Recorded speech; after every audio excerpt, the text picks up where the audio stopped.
22 mai 1848, la Martinique se souvient, date à laquelle les esclaves se sont défaits de leur chaîne et de la servitude à force de détermination. Conférences, marches à travers l'île pour commémorer ce pan de l'histoire de nos ancêtres et 168 années plus tard, des sites symboliques gardent les traces de cette époque très difficile, notamment le canal de Beauregard, communément appelé canal des esclaves. Cet édifice relie la commune de Font-Saint-Denis à celle du Carbet. Il a été construit au XVIIIe siècle sous l'égide de M. Beauregard. C'est un canal qui au départ a été construit en 1777. De 1777 à 1822. Dans les archives, c'est ce qu'on trouve parce que chaque fois, il y avait toujours des petites choses à améliorer. Et la dernière, on va dire, grande rénovation pour que le canal soit ce qu'il est, c'était en 1822. C'est quand même un travail de titan quand vous voyez les appiques et savoir que les esclaves devaient faire tout ça à dos d'homme, transporter les pierres et tout. Vraiment un travail architectural formidable. Mais après, bon, il y a eu des petites réparations, il a été laissé à l'abandon, mais ça a pris quand même des années pour la construction. Vous comprenez, il n'y avait pas tout ce qu'il y a maintenant comme matériel. Ces conditions de vie rendaient le travail particulièrement difficile, ce qui entraîna une forme de rébellion. L'heure de la révolte avait sonné.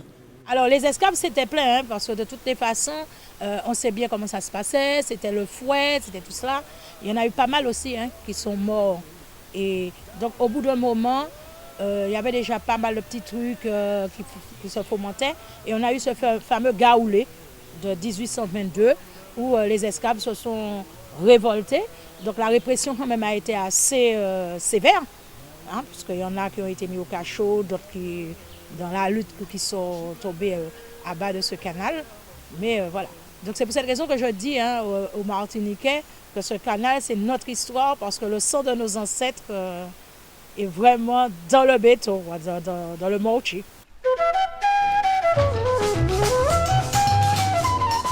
Un cours d'eau longe le parcours du canal qui s'étend sur un peu moins de 4 km.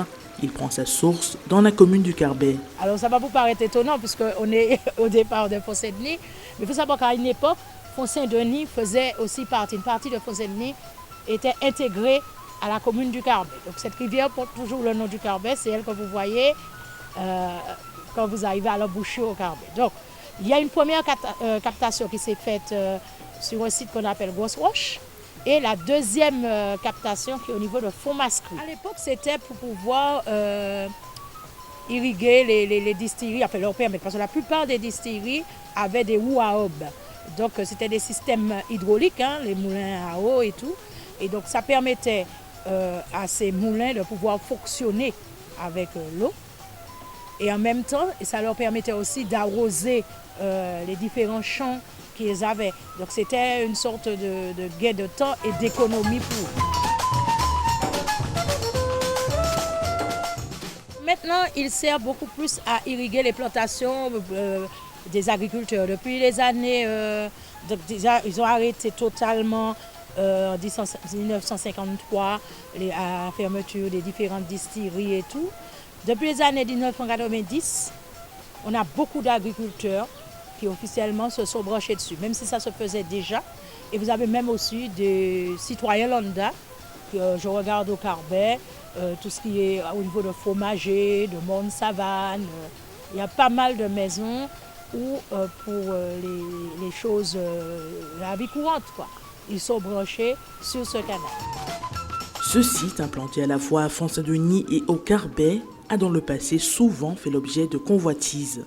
C'est vrai qu'il y a eu une petite guéguerre à un moment parce que une petite guerre entre privé et public, puisqu'il y a un propriétaire terrien qui voulait s'approprier le canal et tout. Maintenant, c'est vraiment, ça fait partie de notre patrimoine, le patrimoine martiniquais. Donc les deux communes, Font-Saint-Denis et Carbet, s'arrangent régulièrement pour pouvoir réparer, rénover avec le peu de moyens qu'ils ont, sachant aussi que comme c'est quand même on va dire un monument classé, on ne peut pas faire tout et n'importe quoi dessus. Beau parcours de découverte pour un public averti, l'itinéraire facile car sans dénivelé est en revanche vivement déconseillé aux enfants et aux personnes sujettes au vertige. Le sentier est étroit par endroits et passe véritablement au bord du vide.